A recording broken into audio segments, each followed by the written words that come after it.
Orientações gerais. A velocidade de infiltração é de 20 segundos a cada 1/3 de tubete. O bisel é voltado para o osso em todas as técnicas de bloqueios. Manter a margem de segurança de 5 mm. Caso a agulha toque na superfície óssea, retornar 0,5 mm e fazer o depósito da solução. As agulhas geralmente têm calibre 25 ou 27. O afastado dos tecidos, mucosa jugal, lábio ou retalho, podem ser executados pelo cirurgião, dedo polegar ou indicador, endoscópio ou afastador, ou pelo auxiliar usando um afastador. Para o bloqueio dos nervos da maxila, a posição do paciente deve ser confortável, em decúbito dorsal, plano oclusal em 45 graus em relação ao solo e o profissional em uma posição lateral e mais anterior ao paciente, comparada às ontondia dos dentes inferiores. Nervo alveolar superior anterior. A agulha a ser utilizada é longa, o alvo é o forame infraorbitário, que pode ser localizado 10 mm abaixo da sutura zigomático-maxilar, colocando o dedo indicador sobre a região deste forame. Outra maneira de se identificar o forame infraorbitário é através de uma linha imaginária que passa pela pupila com o paciente olhando para o infinito e pelo longo eixo do segundo premolar superior ipsilateral. Com o lábio superior afastado, penetra-se a agulha no fundo de sulgo do segundo premolar superior. É importante que a inserção da agulha ocorra afastada da superfície óssea para que contorne a bossa canina sem sofrer resistência. Com a inserção livre da agulha, ela penetrará em torno de 10 a 20 mm, direcionando para o forame infraorbitário. Com a agulha em posição, deposita-se 2/3 do tubete anestésico. As estruturas anatômicas anestesiadas por essa técnica são polpa dentária, ligamento periodontal, osso alveolar, cortical vestibular e palatina, periósteo, mucosa vestibulares do canino incisivo central superior e ipsilaterais. Pela difusão anestésica, também podem estar envolvidas áreas sensibilizadas pelo nervo infraorbitário, como asa do nariz, lábio superior e pálpebra inferior. A sintomatologia referida pelo paciente será de formigamento, principalmente na região do nervo infraorbitário. Em cerca de 30% dos pacientes que não possuem a ramificação do nervo alveolar superior médio, essa técnica promoverá a anestesia também das áreas inervadas por este nervo. O nervo alveolar superior médio pode ser anestesiado com agulha longa ou curta. O profissional deve afastar a região jugal com o dedo indicador ou odontoscópio, expondo a região de fundo de sulco entre os pré-molares superiores, em região de inserção da agulha. A agulha irá percorrer sentido inferior-superior paralelo ao longo eixo dos dentes, em uma profundidade aproximada de 10 mm. A solução anestésica deve ser depositada nas proximidades das regiões apicais reticulares usando 2/3 do tubete anestésico. As estruturas anatômicas anestesiadas por essa técnica são polpa dentária, ligamento periodontal, osso alveolar, cortical vestibular e palatina, periósteo e mucosa vestibulares dos pré-molares superiores, além da polpa da raiz mesovestibular do primeiro molar superior. Nervo alveolar superior posterior. De preferência, a agulha deve ser longa para facilitar a manutenção da margem de segurança. O profissional deve afastar a mucosa jugal do paciente com um dedo indicador ou um odontoscópio, expondo a região do fundo de sulco do segundo molar superior.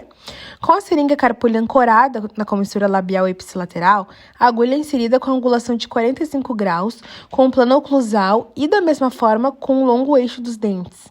Desta forma, o sentido da agulha é antero-posterior, látero-medial e infero-superior. A agulha é inserida na profundidade de 20 mm, aproximando das foraminas alveolares, e deposita-se 2/3 do tubete. As áreas anestesiadas são a polpa dentária, o ligamento periodontal, o osso alveolar, a cortical vestibular e a palatina, o periósteo e a mucosa vestibulares do terceiro ao primeiro molar superior, à exceção da polpa da raiz mesovestibular do primeiro molar. Para os bloqueios na região palatina, recomenda-se uma maior abertura bucal e extensão cervical do pescoço do paciente. A cabeça deverá ser desviada em rotação lateral, favorecendo a visibilidade da região. Lembrar que nessa região, a infiltração anestésica pode ser mais dolorosa, sendo aconselhável empregar técnicas para amenizar a dor. Nervo palatino maior. O uso de agulha curta, a punção será em um ponto equidistância entre a refe mediana do palato e a margem gengival livre, a nível de segundo molar superior. A seringa deverá estar em contato com a comissura labial contralateral. A profundidade de introdução será de cerca de 5 mm até que se encontre resistência óssea, e a quantidade de anestésico introduzida será até perceber isquemia, ou no máximo 1/4 do tubete, 1/3 do tubete. As estruturas anatômicas anestesiadas são periósteo palatino e mucosa palatina do primeiro premolar ao terceiro molar superior ipsilaterais. Nervo nasopalatino. Usar agulha curta. Deve-se objetivar o alcance ao forame incisivo abaixo da papila incisiva. A seringa deverá penetrar em um ângulo de 45 graus lateralmente à papila incisiva, com seu corpo levemente encostado na comissura labial, introduzindo cerca de 5 milímetros. A quantidade de anestésico será até isquemiar a região, no máximo de 1/4 de tubete. A punção lateralizada na papila incisiva pretende evitar a penetração da agulha para o interior do forame e do conduto incisivo, impedindo possível dano váculo nervoso. As estruturas anatômicas anestesiadas por essa técnica são o periósteo e a mucosa palatina, de canino a canino. A sintomatologia referida pelo paciente é de tensão na região anterior do palato duro. Técnica de bloqueios mandibular. O paciente é posicionado em decúbito dorsal, com a boca aberta e o plano mandibular paralelo ao solo. Nervo dentário inferior. Observa-se a prega pterigomandibular e palpa-se a borda anterior do ramo ascendente da mandíbula. Essas duas estruturas formam linhas que se cruzam em um ângulo agudo, o qual pode ser dividido por uma bissetriz imaginária. Na região mais medial, essa bissetriz estima-se um ponto intermediário entre os planos oclusais superior e inferior para a inserção da agulha. A seringa carpule deve ser ancorada na comissura labial contralateral. Deve-se aprofundar a agulha 20 mm e infiltrar 2/3 do tubete anestésico. As regiões anestesiadas por essa técnica compreendem polpa dentária, ligamento periodontal, osso alveolar, cortical vestibular e lingual do terceiro molar ao segundo premolar. Também são anestesiados os nervos mentual e incisivo inferior. O nervo incisivo inerva a polpa dentária, ligamento periodontal, osso alveolar, cortical vestibular e lingual do primeiro premolar ao incisivo central inferior. O nervo mentual inerva o periósteo, mucosa vestibular do incisivo central ao primeiro premolar inferiores e ipsilaterais, além de mucosa e pele do lábio inferior e pele do mento. Nervo lingual. A partir da posição final da técnica de bloqueio do nervo dentário inferior, recua-se 10 mm da agulha e desloca a seringa que se encontrava apoiada na comissura contralateral para a linha média do paciente, mantendo a equidistância entre o plano mandibular e maxilar. A partir dessa posição, deposita-se 1/3 restante do tubete, 20 segundos. As estruturas anatômicas anestesiadas com o emprego dessa técnica são periósteo e mucosas linguais do terceiro molar inferior ao incisivo central, mucosa e musculatura dos 2/3 anteriores da língua, mucosa do sulco gengivo-lingual, glândula sublingual e submandibular e soalho da boca. Nervo mentoniano. A agulha utilizada é curta. Para a técnica, deve-se afastar o lábio inferior e a mucosa jugal com o indicador ao polegar ou odontoscópio, expondo-se a região de fundo de sulco dos elementos pré-molares inferiores. A introdução da agulha será feita de superior para inferior entre os dois pré-molares inferiores.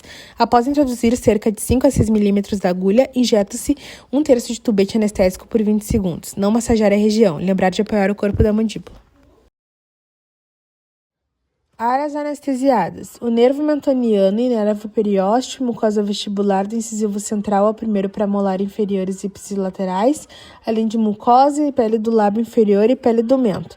Da mesma forma, é anestesiado o nervo incisivo que inerva a polpa dentária, ligamento periodontal, osso alveolar, cortical vestibular e lingual do primeiro premolar ao incisivo central inferior.